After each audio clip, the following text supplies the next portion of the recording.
أعوذ بالله من الشيطان الرجيم. بسم الله الرحمن الرحيم. وإذ ابتلى إبراهيم ربه بكلمات فأتمهن قال إني جائلك للناس إماما قال ومن ذريتي قال لا ينال أحد الظالمين صدق الله العظيم. అనంత కరుణామయుడు, అపార కృపాశీలుడు, పాలకుడు, పోషకుడు, సర్వలోక ప్రభు అయిన అల్లాహ్ శుభనామంతో ప్రారంభిస్తున్నాను.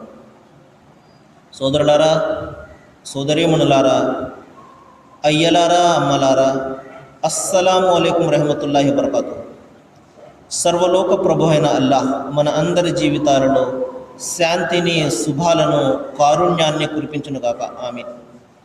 ఇంతవరకు మీ ముందు మన అందరి సృష్టికర్త దైవమైనటువంటి అల్లాహ్ ఆయన చివరి ప్రవక్త మీద అవతరింపజేసినటువంటి మానవుల అందరి చివరి మార్గదర్శక గ్రంథం, అంతిమ దైవ గ్రంథమైన దివ్య ఖురాన్ నుండి 2వ అధ్యాయం 124వ వాక్యం యొక్క అరబీ మూలంను పఠించడం జరిగింది.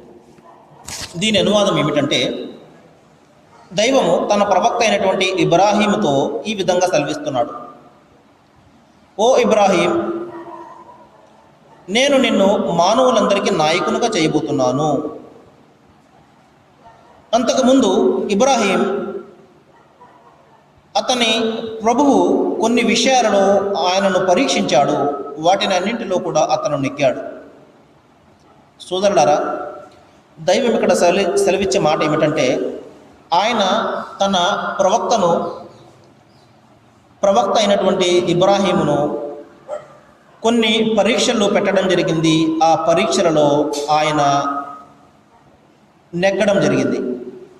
ఇక్కడ ప్రశ్న ఏంటంటే, సోదరులారా, దైవము తన ప్రవక్తలకు ఎందుకు ఈ విధంగా పరీక్షలు పెడతాడు? ప్రవక్తలు అంటే దైవానికి అత్యంత ఇష్టలు. మరి ఇక్కడ ఇబ్రాహీం వారు ఖలీలుల్లాగా పేర్కొనడం జరిగింది. ఆయన అంటే దేవునికి స్నేహితుడు అని. అంటే దేవునికి ఎంతో దగ్గరగా ఉన్నవారినే దైవము ఇంత కఠినంగా పరీక్షించాడే. దీనికి కారణము ఏమై ఉంటుంది? మనం కూడా అప్పుడప్పుడు అనుకుంటుంటాం కదా, ఇదేమిటి నాకే కష్టాలు వచ్చేస్తున్నాయి, ఇంత గొప్ప దైవ భక్తుడిని నేను, 5 పూటల నమాజు చేసేవాడిని, లేకపోతే ఈ విధంగా అనుక్షణం కూడా దైవారాధనలో మునిగి ఉండేవాడిని, మరి నాకే ఎందుకు ఇన్ని పరీక్షలు వస్తున్నాయి అని మనిషి సహజంగా భావిస్తుంటాడు.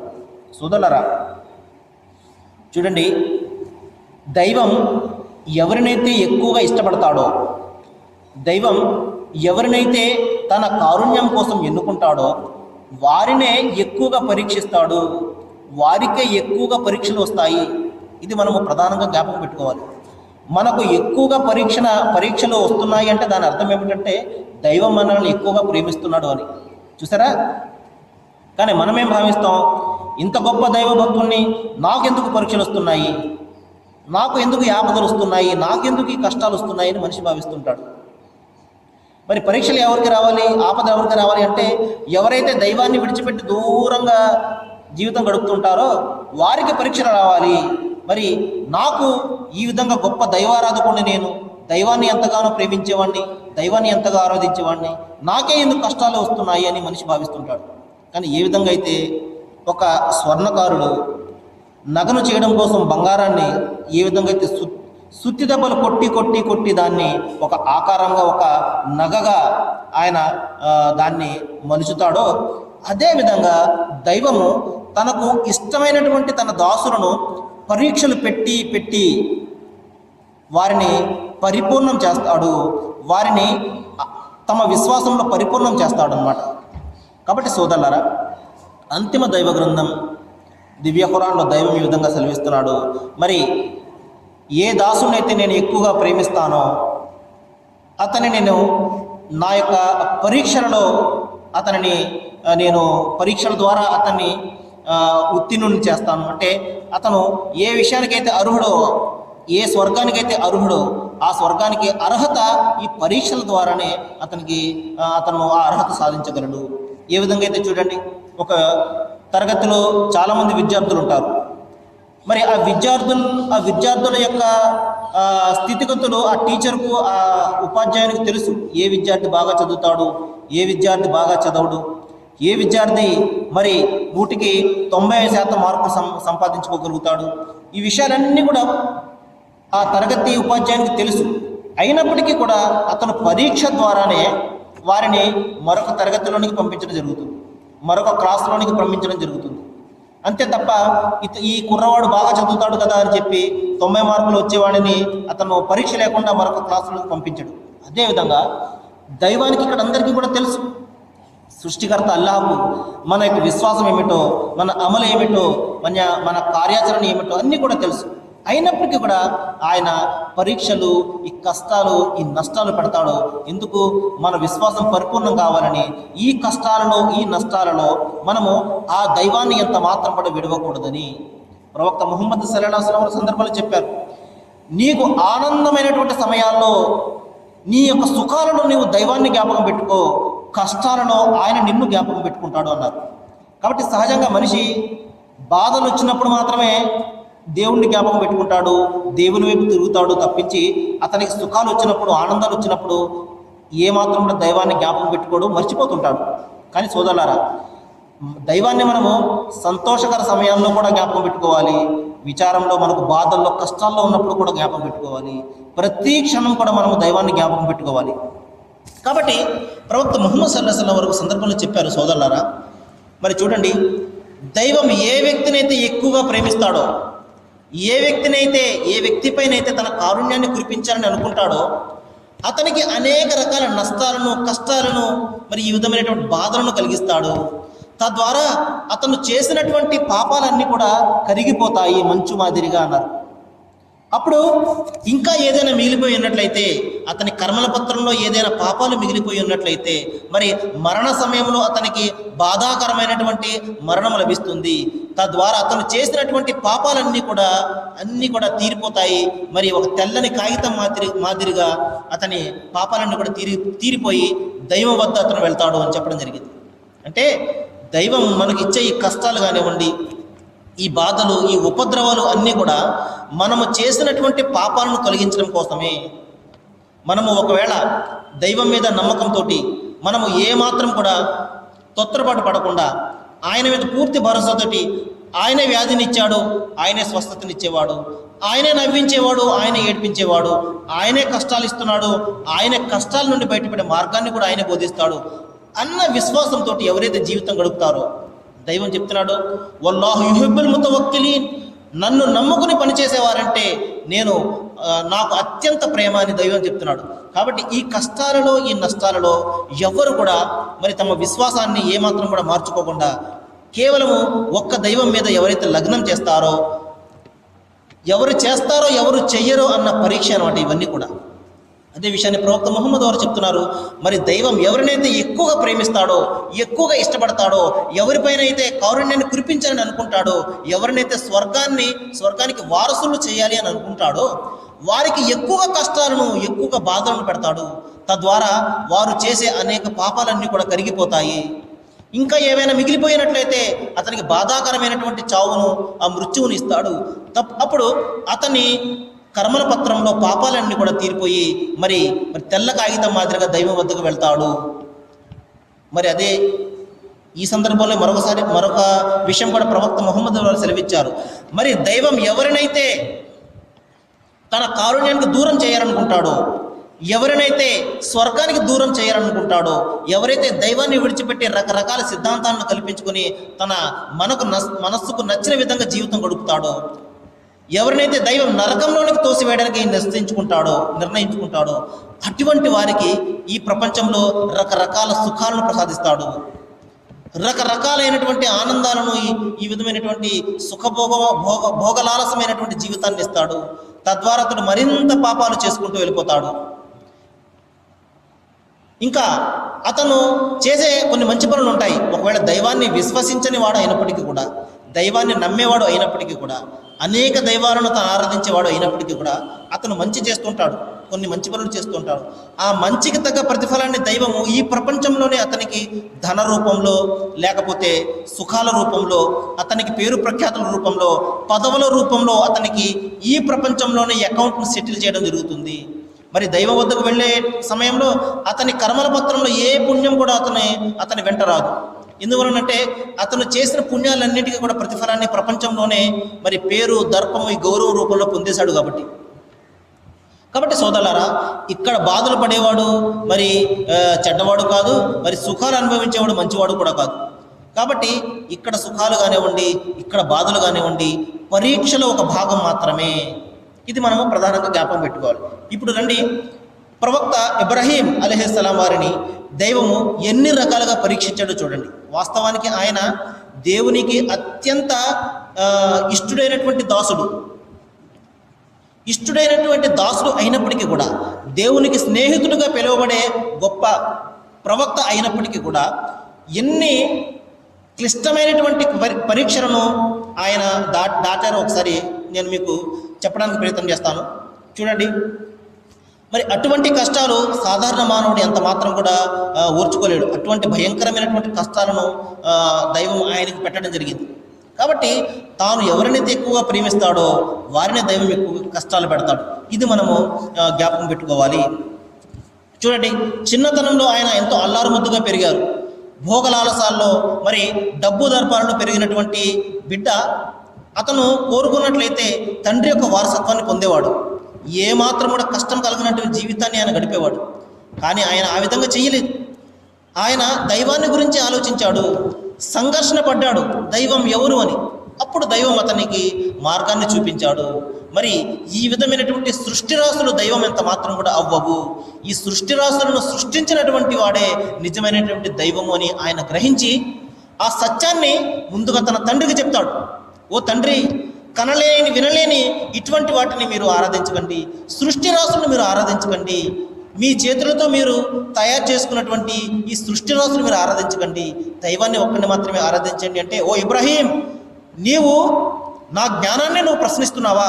నీవు ఈ పని మానుకోకపోతే నిన్ను కొట్టి చంపేస్తాను అని బెదిరించడం జరిగింది. తర్వాత తన జాతి వారిని ఆయన చెప్పడం జరిగింది, ఓ జాతి ప్రజలారా, ఓ నా స్నేహితులారా, దైవం ఒక్కడినే మీరు ఆరాధించండి, సృష్టి రాశులను మీరు ఆరాధించకండి అని చెప్పగానే వారు కూడా విశ్వసించలేదు. ఆ తర్వాత ఏం చేశారు? ఆ కాలపు రాజు అయినటువంటి నమ్రూద్ అనే ఒక రాజు, క్రూరుడైన రాజు వద్దకు వెళ్ళి అప్పుడు చెప్పారు, ఏమని?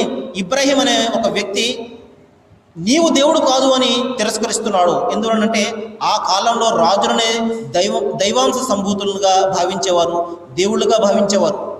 వెళ్ళి ఆ రాజుతో చెప్తారు, ఇబ్రాహీము నిన్ను దేవునిగా అంగీకరించడం లేదు అనగానే ఆ రాజు కోపంతో అతను ఇబ్రాహీంని తీసుకుని రమ్మని ఆజ్ఞాపిస్తాడు. అప్పుడు ఇబ్రాహీంతో ప్రశ్నిస్తాడు, ఓ ఇబ్రాహీం, నీవు నన్ను దేవునిగా ఒప్పుకోవడం లేదా అనగానే ఇబ్రాహీం వారు అంటారు, మరి భూమి ఆకాశాలను ఎవరైతే సృష్టించారో ఆయనే నా దైవము అని చెప్పగానే, అంతేకాదు మరి నాకు ఎవరైతే ఆహారాన్ని ప్రసాదిస్తున్నాడో ఆయనే నా దైవం అనగానే, నేను కూడా ఆహారాన్ని ప్రసాదిస్తున్నాను, నా ప్రజలందరికీ కూడా నేనే ఆహారాన్ని ఇస్తున్నాను, నేను కూడా దైవమే అన్నాడు. అప్పుడు ఇబ్రాహీం వారు, సరే అయితే మరి జనన మరణాలు ఎవరి చేతిలో ఉన్నాయో ఆయనే నా ప్రభువు అని ఇబ్రాహీం వారు చెప్పగానే ఆ రాజు అంటాడు, జనన మరణాలు నా చేతిలో కూడా ఉన్నాయి అని ఇద్దరు వ్యక్తులను తీసుకుని వస్తాడు. ఒక వ్యక్తికి ఉరిశిక్ష పడుతుంది, అందులో ఇద్దరు ఖైదీలను తీసుకువచ్చి ఒక ఖైదీకి ఉరిశిక్ష పడుతుంది. అప్పుడు అంటాడు ఆ రాజు, ఈ ఉరిశిక్ష పడ్డ ఖైదీని నేను విడుదల చేస్తున్నాను, అంటే నేను ఇతనికి మృత్యువుని నుండి కాపాడి జీవితాన్ని ప్రసాదిస్తున్నాను అని మరొకడు అమాయకుడైన వ్యక్తికి శిరస్సును ఖండించి, చూడు మృత్యువుని నేను కలగజేశాను, అంటే మృత్యువు మరియు జీవితం నా చేతుల్లో ఉన్నాయి అని అతను ఆ రాజు చెప్పడం జరుగుతుంది.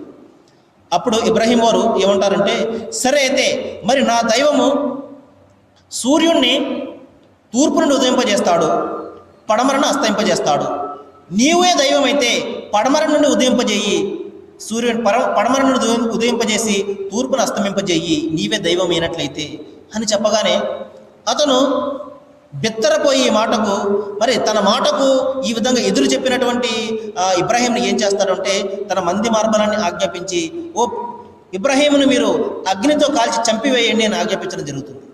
చూడండి సోదరులారా, ఎప్పుడైతే తన మాటకు ఎదురు ఎవడైతే చెప్తాడో, ఎవరికైతే అధికారం ఉంటుందో, అధికార దర్పంతో మరి ఎవరైతే గుడ్డివారిగా ఉంటారో వారి మాటకు ఎవరైనా ఎదురు చెప్తే, వాడు అసత్యం చెప్తున్నప్పటికీ కూడా నువ్వు చెప్తున్నది అసత్యమని ఎవరైనా ఎదురు చెప్పారనుకోండి, ఆ అధికారం గల వ్యక్తి ఏం చేస్తాడు? వాడిని చంపడానికి ప్రయత్నం చేస్తాడు.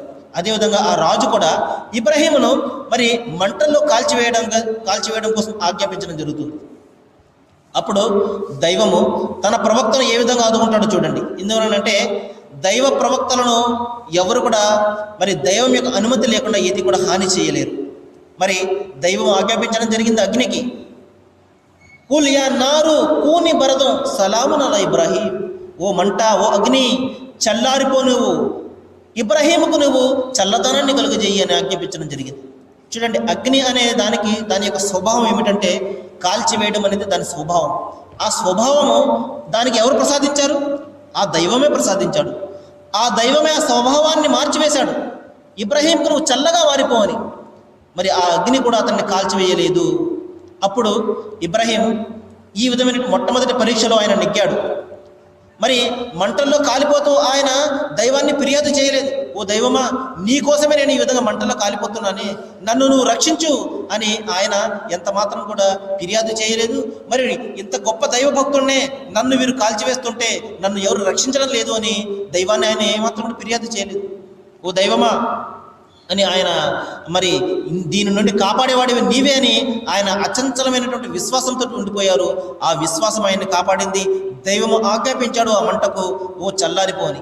ఈ విధంగా మొట్టమొదటి పరీక్షలో ఆయన నెగ్గడం జరిగింది. ఆ తర్వాత వెళ్తూ తన తండ్రిని, తన ప్రజలను ఉద్దేశించి చెప్తున్నారు, ఓ తండ్రి, నేను అనేక రకాలుగా మిమ్మల్ని నచ్చచెప్పడానికి ప్రయత్నం చేశాను. ఓ నా జాతి సోదరులారా, మీకు కూడా నేను అనేక రకాలుగా నచ్చచెప్పాను.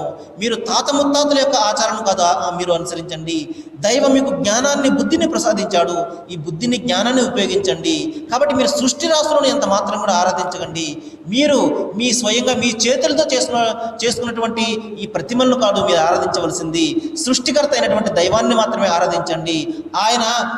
ఆయన స్వరూపం ఎవరికి కూడా తెలియదు, ఆయన అవ్యక్త రూపుడు అని చెప్పగానే వారు ఎంత మాత్రం కూడా అంగీకరించరు. అప్పుడు ఆయన, అయితే నేను వెళ్ళిపోతున్నాను, మిమ్మల్ని, నా తల్లిదండ్రులను, నా పుట్టినటువంటి దేశాన్ని విడిచిపెట్టి నేను వెళ్ళిపోతున్నాను అని ఆయన తన ఇరాక్ నగరాన్ని విడిచిపెట్టి ఈజిప్ట్ నగరానికి ఆయన వెళ్ళిపోవడం జరుగుతుంది.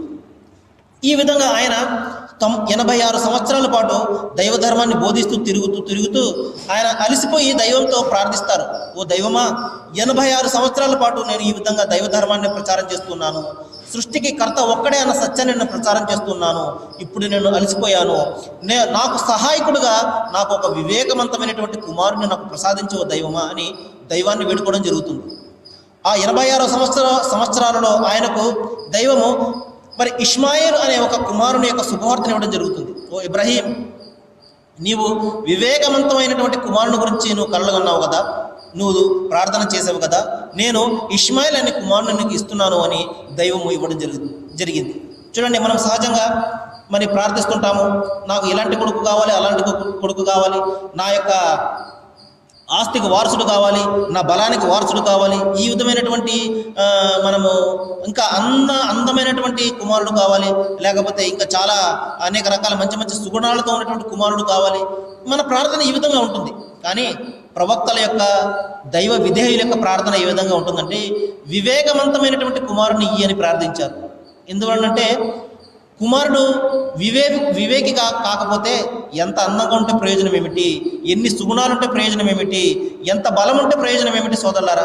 కాబట్టి వివేకం ఉండాలి, విజ్ఞత ఉండాలి, తల్లిదండ్రులను ఆదరించే గుణాలు ఉండాలి, మరి దైవాన్ని గుర్తించే గుణాలు ఉండాలి. ఇటువంటి గుణగణాలు గల కుమారుడు ఉంటే 10 మంది అవసరం లేదు, ఒక్కడున్నా సరిపోతాడు. కానీ ఇటువంటి గుణాలు లేకుండా ఎంత బలవంతులైతే ప్రయోజనం, ఎంత అందంగా ఉంటే ఏంటి ప్రయోజనం.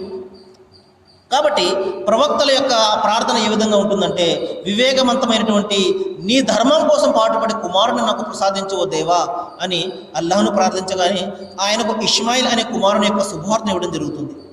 ఆ తర్వాత సోదరులారా చూడండి, ఇంకా 2వ పరీక్ష ఇక్కడ ప్రారంభమైనది. మరి లేక కలిగినటువంటి కుమారుడు 86 సంవత్సరాల పాటు ఆయన ప్రార్థించి కుమారుని కోసం ప్రార్థించి ఆయన అలసిపోతే 86వ సంవత్సరంలో ఆయనకు కుమారుడు ఇచ్చాడు. చూడండి, మనము 1 సంవత్సరం 2 సంవత్సరాలు గడవగానే చూడండి, కొత్త జంటకు పెళ్ళి అవుతుంది. 1 సంవత్సరం గడవగానే అందరూ కూడా తయారైపోతారు. ఇంకా రాలేదా, ఇంకా కడుపు రాలేదా, లేకపోతే ఇంకా గర్భం రాలేదా అని చెప్పేసి వీళ్ళు అడగడం ప్రారంభించేస్తారు. వాళ్ళ పరిస్థితులు ఏమిటో, వాళ్ళ యొక్క సమస్యలు ఏమిటో మనకు తెలియదు. కానీ అప్పుడే ఇంకా సంవత్సరం అయిపోయింది ఇంకా అవ్వలేదు, ఇంకా సంవత్సరం అయిపోయింది ఇంకా అవ్వలేదు అని చెప్పేసి సూటిపోటి మాటలతోటి వారిని వేధించడం మనం చూస్తూనే ఉంటాం. కానీ చూడండి, ఆయన 86 సంవత్సరాల పాటు ఆయన విడవకుండా దైవాన్ని ప్రార్థించారు సంతానం కోసం. ప్రార్థించగా లేక కలిగినటువంటి సంతానం, అందమైనటువంటి బాలుడు. ఎంతగా ప్రేమిస్తాడు తండ్రి ఒకసారి ఆలోచించండి. మరి అంతగా తన కుమారుని ప్రేమించినప్పుడు దైవము ఇంకొక పరీక్ష పెట్టడానికి సిద్ధమయ్యాడు. ఏంటి పరీక్ష? మరి లేక కలిగినటువంటి కుమారుని మీద ఎక్కువగా ప్రేమ ఉన్నదా, లేకపోతే దైవం మీద అతనికి ఎక్కువగా ప్రేమ ఉన్నదా? ఇది పరీక్షించదలిచి ఒక సందర్భంలో చిన్న పిల్లవాడు, పాలు కూడా విడవనటువంటి పిల్లవాడు, 2 ఏళ్ల కంటే ఇంకా చిన్న పిల్లవాడు, ఆ ఇష్మాయిల్ను ఆజ్ఞాపిస్తున్నాడు ఇబ్రహీం తోడు. ఇబ్రహీం, నీవు నీ కుమారుణ్ణి, నీ భార్యను తీసుకుని వెళ్ళి మరి జనసంచారం లేనటువంటి మక్కా నగరంలో నీవు విడిచిపెట్టిరా. జనసంచారం లేదు, నీళ్లు లేవు, ఎడారిమయం, అటువంటి ప్రాంతంలో నీ భార్య బిడ్డలను విడిచిపెట్టి నీవు రా అనగానే ఇబ్రహీము ఏమాత్రం కూడా ప్రశ్నించలేదు. ఓ ప్రభువా, లేక కలిగినటువంటి కుమారుడే, 86 సంవత్సరాలకు కలిగినటువంటి కుమారుడే, మరి అతని అచ్చట ముచ్చట కూడా నాకు తీరలేదే, మరి నీ ఒంటరిగా విడిచిపెట్టి రమ్మంటున్నావే అని ఎంత మాత్రం కూడా దైవాన్ని ఫిర్యాదు చేయలేదు. ఆయన దైవం ఆజ్ఞాపించాడు. వెంటనే ఆయన మాట్లాడకుండా తన భార్యను, తన బిడ్డను తీసుకుని వెళ్తున్నాడు. భార్యకు తెలియదు భర్త ఎక్కడికి తీసుకువెళ్తున్నాడు, అడగలేదు. చూడండి, ఆ రోజుల్లో భార్యలు ఏ విధంగా ఉండేవారు చూడండి. భర్త మాట జవదాటేవారు కాదు. మరి భర్త తీసుకువెళ్తున్నాడు, మంచే చేస్తాడు అన్న ఉద్దేశంతో భర్త వెంట వెళ్ళింది. తన పిల్లవాడిని పుత్తిళ్ళలో తీసుకుని మరి పాలు తాగే పిల్లవాడిని ఆమె తీసుకుని వెళ్తుంది. ఆ ఎడారి ప్రాంతంలో అక్కడ విడిచిపెట్టి భర్త వెళ్ళిపోతున్నాడు. చూడండి, ఎంత బాధ ఉంటుంది ఆ భర్త మనసులో, ఇబ్రహీం మనసులో. ఒకసారి ఆలోచించండి. లేక కలిగినటువంటి కుమారుడు, మరి పాలు కూడా విడవనటువంటి కుమారుడు, మరి ఒంటరిగా అక్కడ ఎడారి ప్రాంతంలో జనసంచారం లేనటువంటి, నీళ్లు కూడా లేనటువంటి ప్రాంతంలో విడిచిపెట్టి వెళ్ళిపోతున్నప్పుడు, వెనక్కి కూడా తిరిగి చూడకుండా వెళ్ళిపోతున్నప్పుడు భార్య అంటుంది, ఓ ఇబ్రహీం, నన్ను విడిచి ఎక్కడికి వెళ్తున్నారు మీరు? పలకడం లేదు, ఏ మాత్రం కూడా సమాధానం చెప్పడం లేదు ఇబ్రహీం వారు. వెళ్ళిపోతున్నారు. అప్పుడు భార్య అంటుంది, ఓ ఇబ్రహీం, ఇది దైవాజ్ఞ అని అడుగుతుంది. అప్పుడు ఇబ్రహీం అంటారు, ఇది దైవాజ్ఞ అని. వెంటనే దైవాజ్ఞ అయితే ఆయనే నన్ను రక్షిస్తాడు అని ఆ భార్య కూడా, ఆ తల్లి కూడా ఆ విధంగా దైవం పట్ల మరి భరోసాను కలిగి ఉంటుంది. ఇన్షాల్లా దైవం తెలిస్తే మరికొన్ని విషయాలు నేను రేపు చెప్పడానికి ప్రయత్నం చేస్తాను. సోదరులారా, మరి ఈ ప్రవక్తల యొక్క గాథను దైవము మాటికి మనకు ఎందుకు చెప్తాడు అంటే, ఆ గాథలలో మనకు అద్భుతమైనటువంటి సందేశం ఉంటుంది, అద్భుతమైనటువంటి గుణపాఠం ఉంటుంది. మనము వారు ఏ విధంగా దైవం పట్ల నమ్మకాన్ని, విశ్వాసాన్ని కలిగి ఉండేవారు, మనకు అద్భుతమైనటువంటి ఒక సందేశం మనకు ఉంటుంది. మనము కూడా అటువంటి విశ్వాసాన్ని కలిగి ఉండాలి అని, మన విశ్వాసాన్ని మనము మరి పటిష్టంగా మార్చుకోవాలి అని దైవము మనకు పూర్వపు ప్రవక్తల యొక్క గాథల గురించి తన గ్రంథంలో వివరిస్తున్నాడు. మరి దైవాన్ని ప్రార్థిస్తున్నాను, మరి ఏ విషయాలు